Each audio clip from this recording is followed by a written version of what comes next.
Your presence here is precious to us all. And thank you for joining us this morning. We know some folks are joining us for the very first time, and we thank you for checking Unity Bay area of Houston out. If you'd like more information about our community and the Unity teachings, you may connect with a greeter after the service or contact us through Messenger on our Facebook page, Unity Bay Area Houston. If you're looking for a spiritual place to be renewed and lifted, we would love to welcome you. And if you're here for the first time, if you could please raise your hand if you have the courage. I guess we're all neighbors. Okay. Is there anybody here for the third time? Second time? Third time is a charm. All right. If you're new to us and a repeat visitor, we have a unique gift. If not, let's together share our welcoming blessing for everyone. We love you. We bless you. We appreciate you.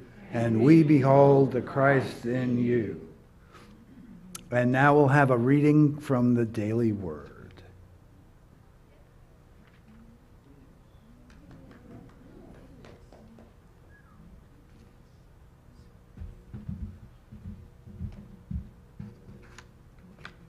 Good morning. Good morning. Our word today is generous. Our affirmation, as I give, I share God's abundance. The limitless resources of infinite spirit flow through my loving heart and clear mind as a never-ending supply of divine ideas. I always have all that I need to live abundantly, and I share my abundance with others joyfully and freely. I give generously of my resources, talents, and skills, happy to support those I care about. I am generous with praise, gratitude, and encouragement. I give generously of my time. I am a good friend, a devoted family member, and a compassionate listener. Whenever I give without thought of recreation, I center myself in the divine flow. I am a grateful, trusting recipient of Spirit's unfailing generosity and a conduct through which all of God's blessings flow. And from Proverbs chapter 11, verse 25, a generous person will be enriched, and one who gives water will get water. Thank you.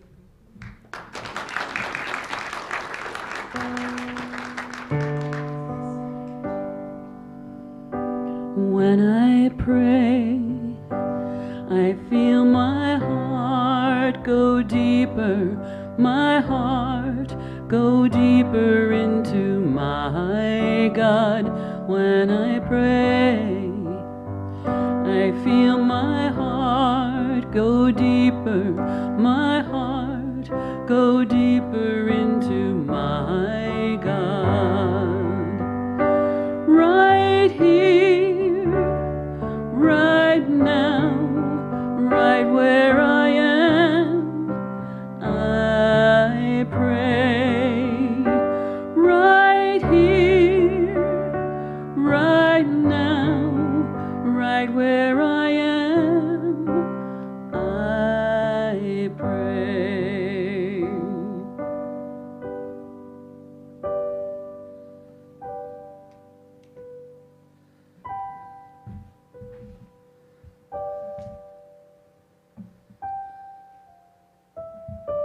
We move now into our time of meditation. So get comfortable in your chair. Allow yourself to know that we are in the presence of divine love, that this love lives within us. This love lives within each and every person. This love is all around us, in all of life, in all creation. We are in the realm of love this very moment.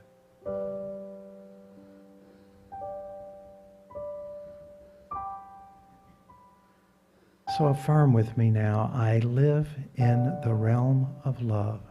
Together, I live in the realm of love. This is our truth. This is our truth. For we know that divine love is all accepting, loving, forgiving, all of the qualities that represent our opening our arms to all people everywhere. This is who we are. And it is through our acknowledging the divine love that lives within us that we are able to bring about peace in our world. So we live in this realm of divine love. Years ago, I was at Unity Village, and one of the retreat leaders said that when she moved into meditation, she said that she just decided to let God love her. She said, I just decided to let God love me. So in this moment, let God love you.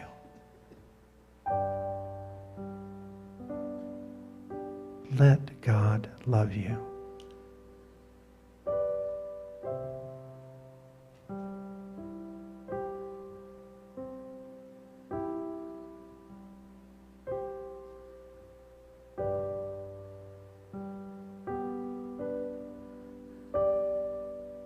Isn't it wonderful to know that we are created in the image and likeness of God? That God looks upon us and sees a reflection of itself. We are here as God's presence in the world.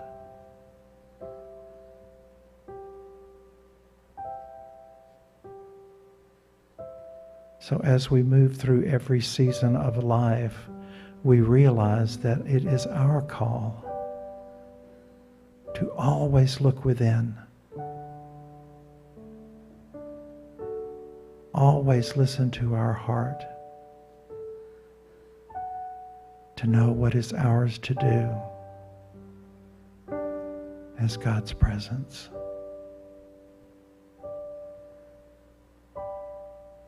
So this morning, take a moment in the silence and listen to what God is telling you.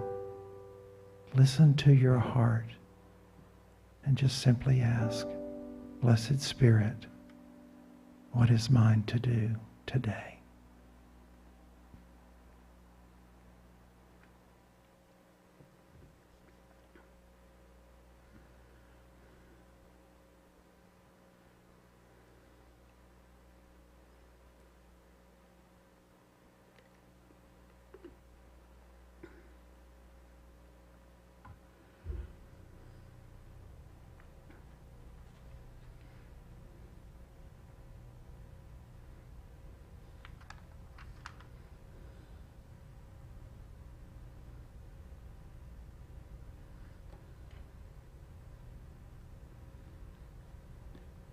Perhaps Spirit has spoken to you and said there's a phone call you need to make. There's an email you need to send.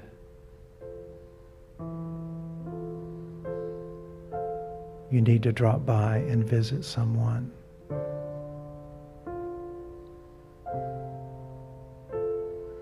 You need to make that contact that you've been telling yourself for a long time that you need to do.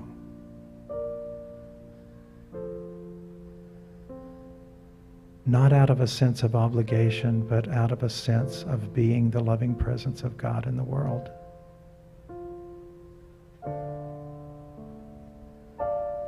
So whatever Spirit spoke to you this morning, listen and act upon it as the love that you are.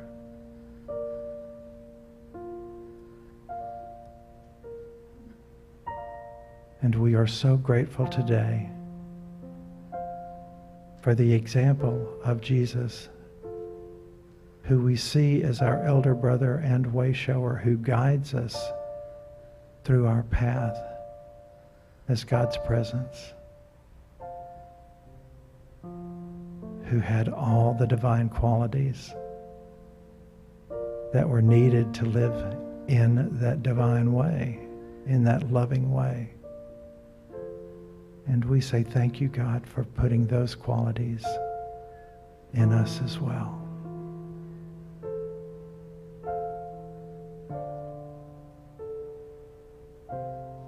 There was a song I used to sing called "Who Will Be Jesus?" And that's our call. Who will be that perfect love shared with everyone we come in contact with?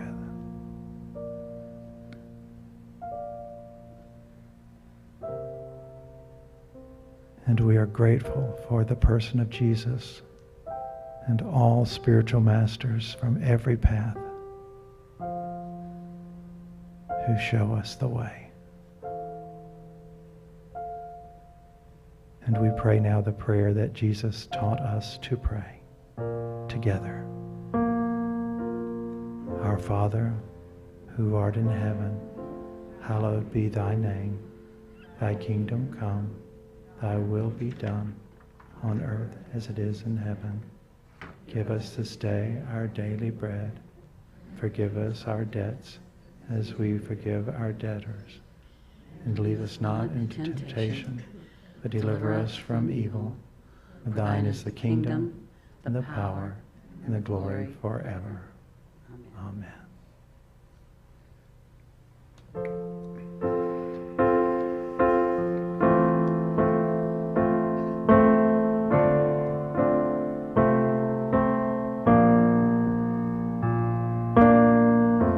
One power, one power, one power.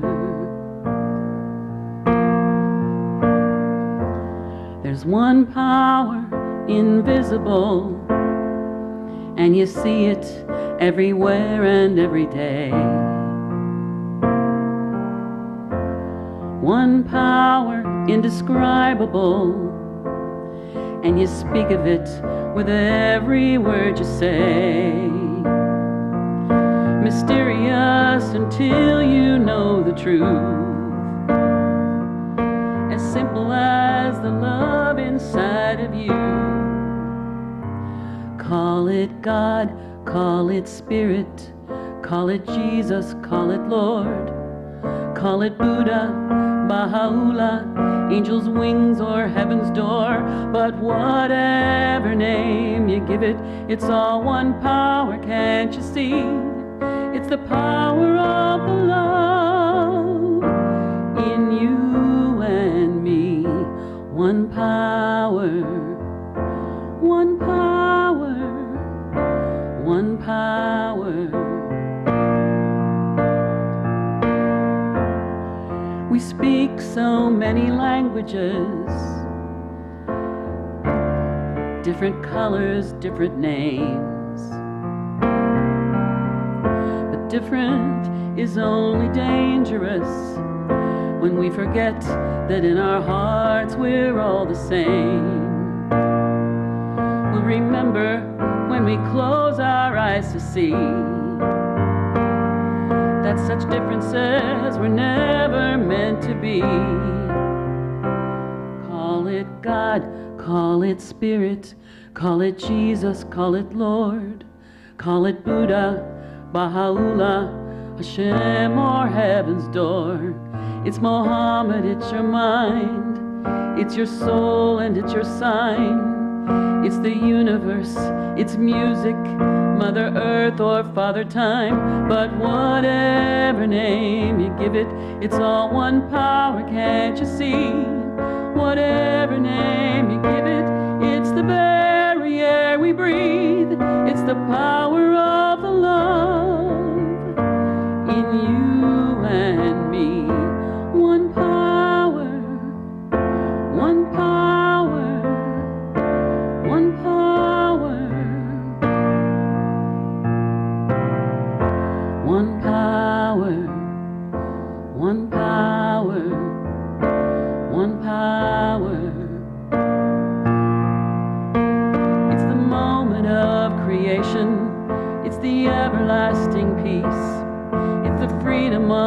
forgiveness. It's the sweetness of release. It's the joy of inspiration. It's the sunshine on your face. It's the birthright of all nations. It's the boundlessness of space. It's the beauty of a baby, the serenity of sleep. It's the anger we abandon for a love that is most deep. It's one power, one power, one power. What we are is one power.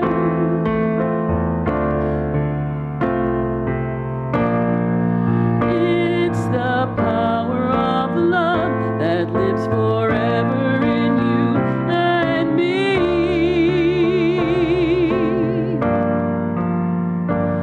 It's the power of love in you and me.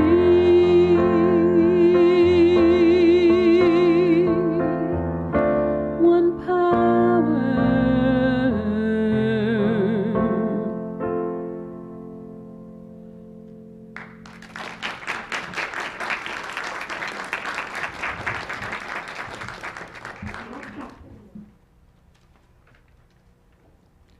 Thank you, dear Patty.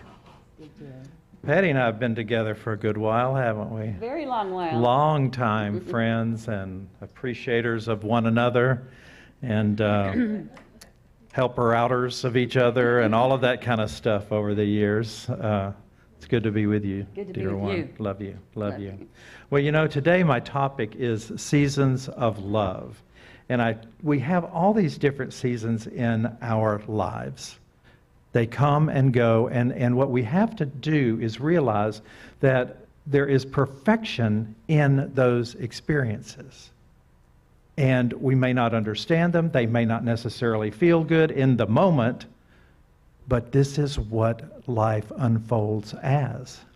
I was talking to the Grublewskis here before the service, and I started out here singing at this church when it was over on Anders Lane, and I had to remember the name, because don't you go down like 146 to get there, to get to Anders Lane? Isn't that right? Yeah.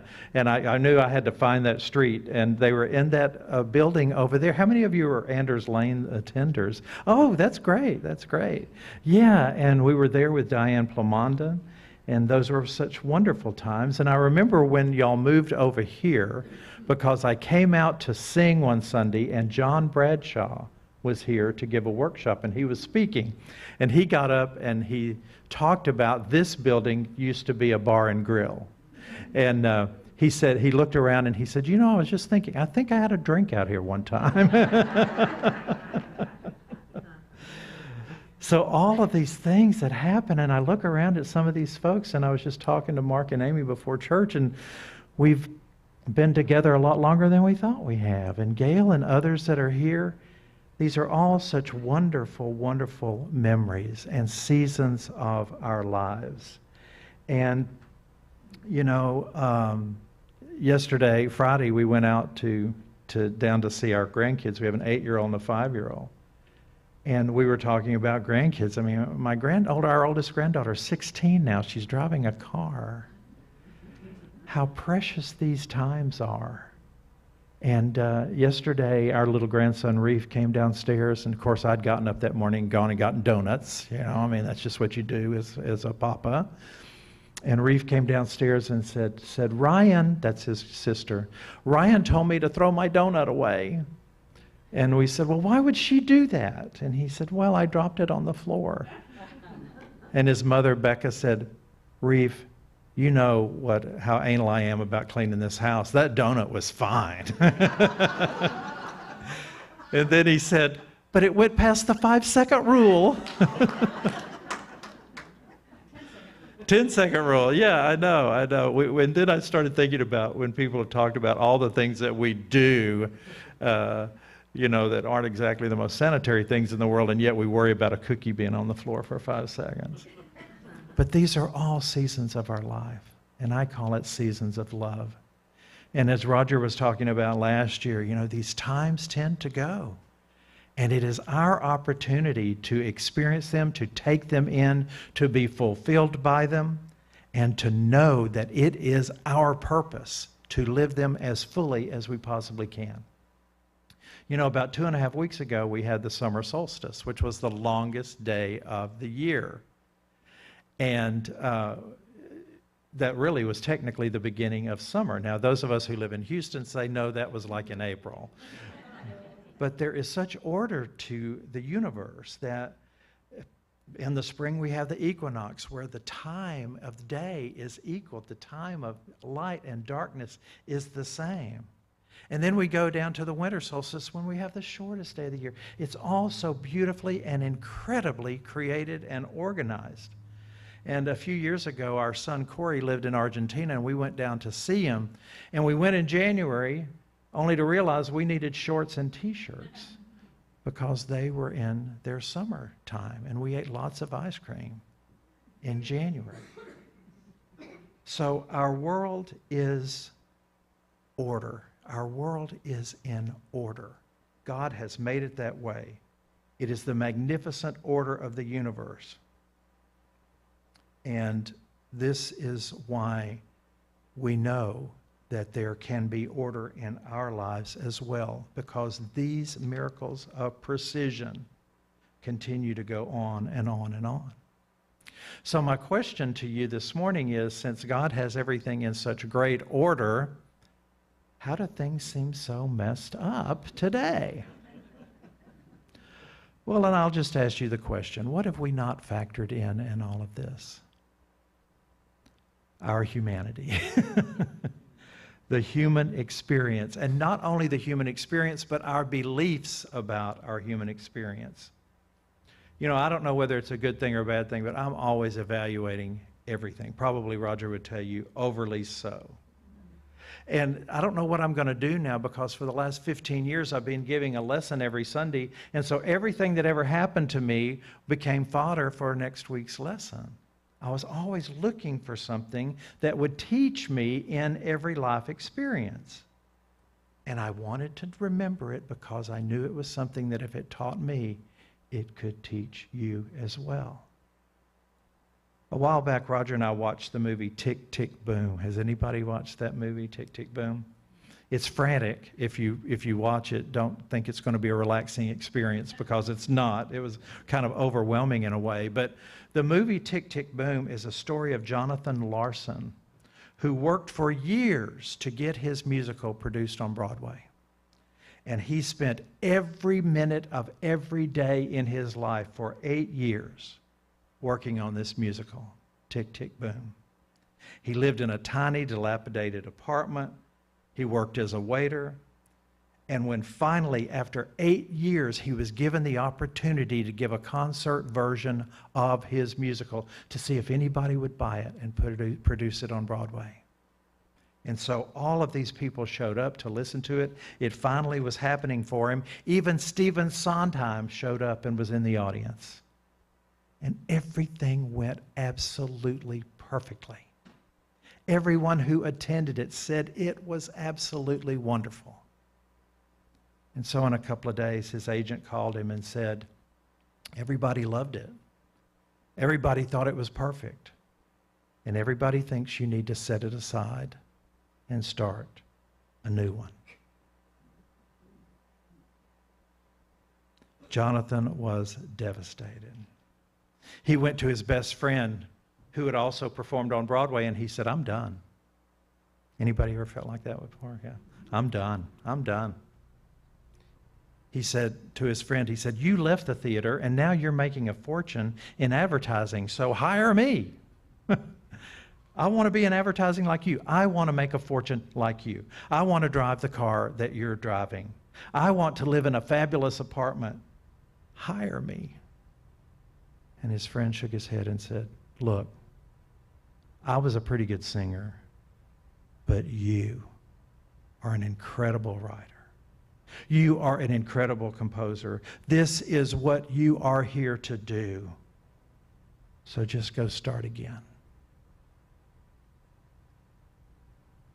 And so he does.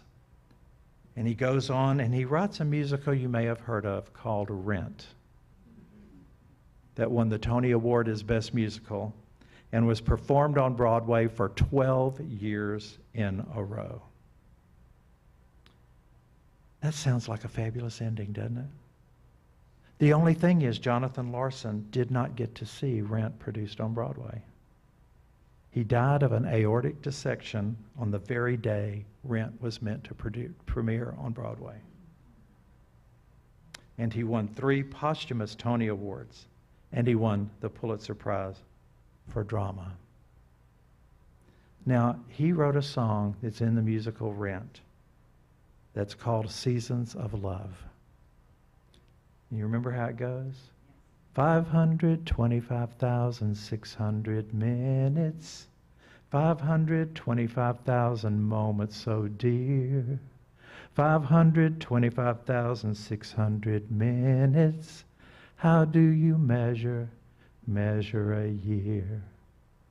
In daylights, in sunsets, in midnights, in cups of coffee, in inches, in miles, in laughter, in strife. 525,600 minutes. How do you measure a year in the life? And then the chorus says, how about love? Measure in love. Seasons of love. Today starts a new season for you and for me. Every day does. Truth is, in many ways, we don't know what's going to happen. But we do know that we have the ability to live out our seasons as we choose to live them. And that choice comes today and every day. You know, it's been said that the 10 Commandments were given to Moses as God's edicts for the people. But many historians and sociologists have said that the 10 Commandments actually were a formula for a successful society. You think about it. Honor creation and the Creator. Love your neighbor.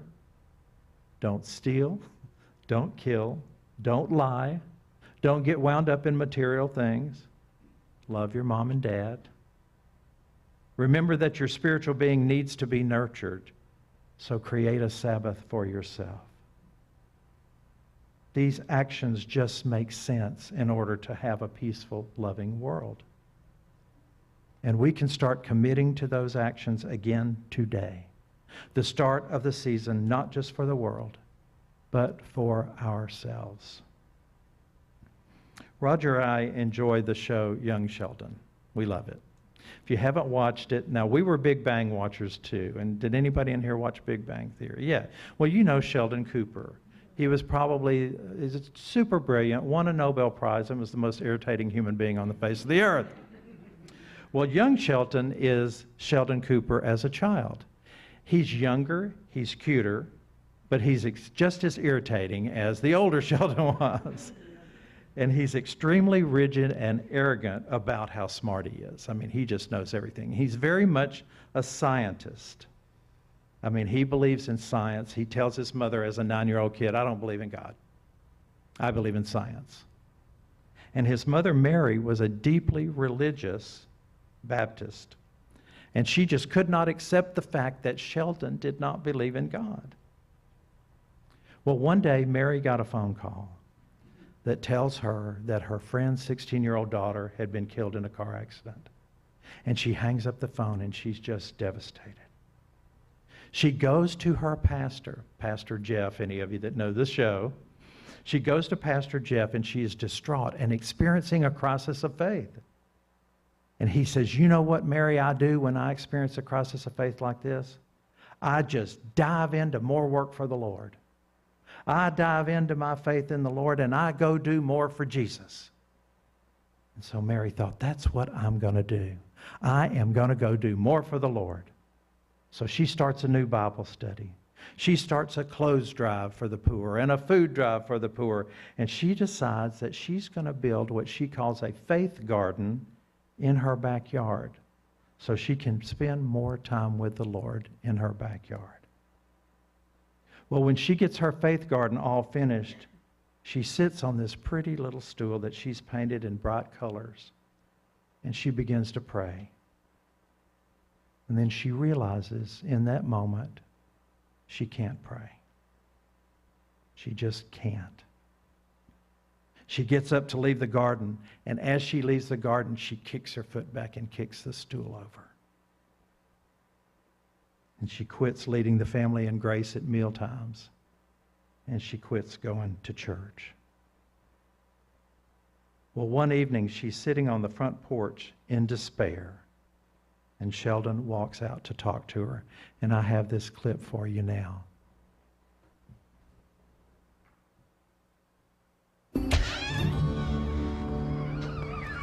Can I sit with you? I think Mommy needs to be alone right now. All right.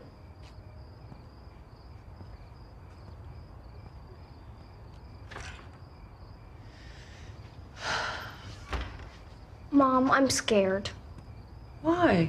You didn't go to church. You stopped saying grace. I don't understand what's going on. It's kind of hard to explain. Is it me? Did I do something wrong? Of course not. Come here. Sheldon. Faith means believing in something you can't know for sure is real. And right now, I am struggling with that. So you don't believe in God anymore? That isn't something for you to worry about. I need to figure this out myself. Can I help? Maybe I could provide a fresh perspective. I don't think so, baby.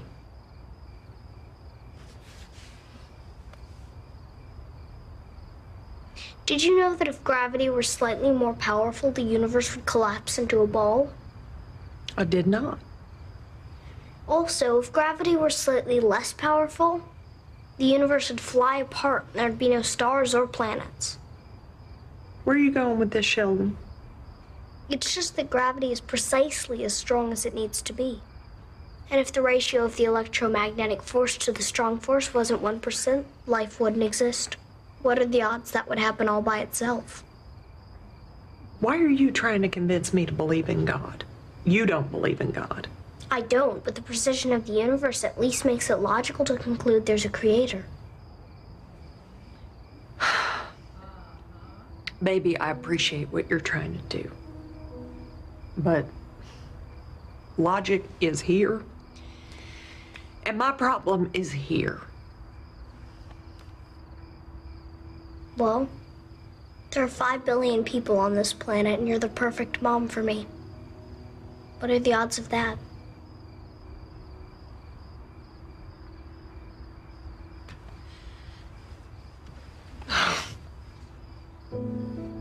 Thank you, Lord, for this little boy. I knew I could fix it. Maybe it was you and the Lord. I don't like sharing credit, but I knew in that moment it wasn't the appropriate time to say it.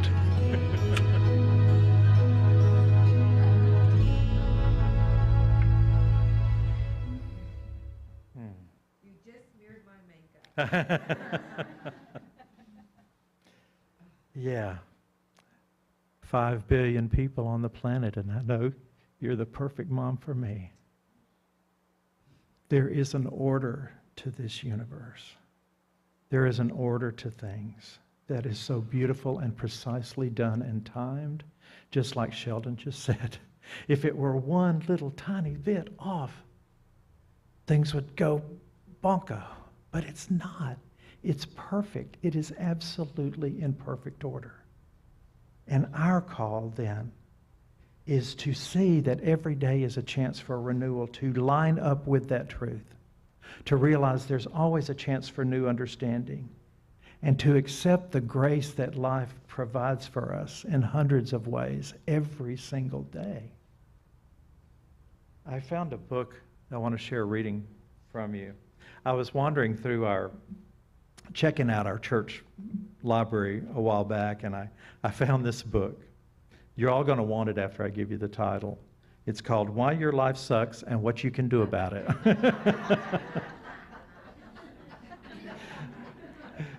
You want to copy Patty? And I found this passage in here that I just have to share with you. It says, an American businessman stood at the pier of a small coastal Mexican village when a small boat with just one fisherman docked. Inside the boat were several large yellowfin tuna. The American complimented the Mexican man on the quality of his fish and asked him how long it took him to catch him. The man said, "Oh, only a little while." The American visitor said, "Well, why don't you stay out longer and catch more fish?" The fisherman answered, "I have enough to support my family's immediate needs." This businessman then asked, "But what do you do with the rest of your day?" The fisherman answered, "I sleep late. I might go fish a little more, play with my children, take a siesta with my wife, stroll into the village each evening where I sip wine and play guitar with my amigos. I have a full and busy life, sir." The American scoffed. "I am a Harvard MBA, and I know I can help you. You should spend more time fishing, and with the income, buy a bigger boat. With the proceeds from the bigger boat, you could buy several boats, and eventually you could own a whole fleet of fishing boats. Instead of selling your catch to the middleman, you could sell directly to the processor and eventually open your own cannery. You would be in control of the product, the processing, and the distribution.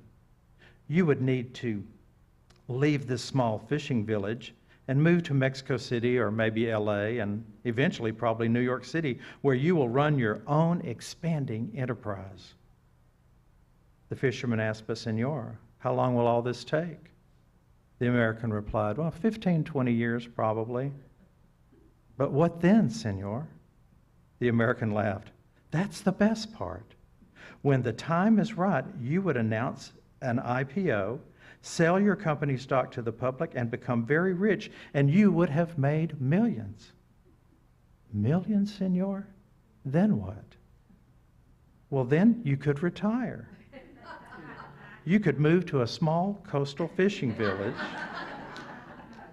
where you could sleep late, fish a little, play with your kids, take a siesta with your wife, stroll into the village in the evenings where you could sip wine and play your guitar with your amigos." Albert Camus, famous existentialist, said this: "In the midst of hate, I found there was within me an invincible love. In the midst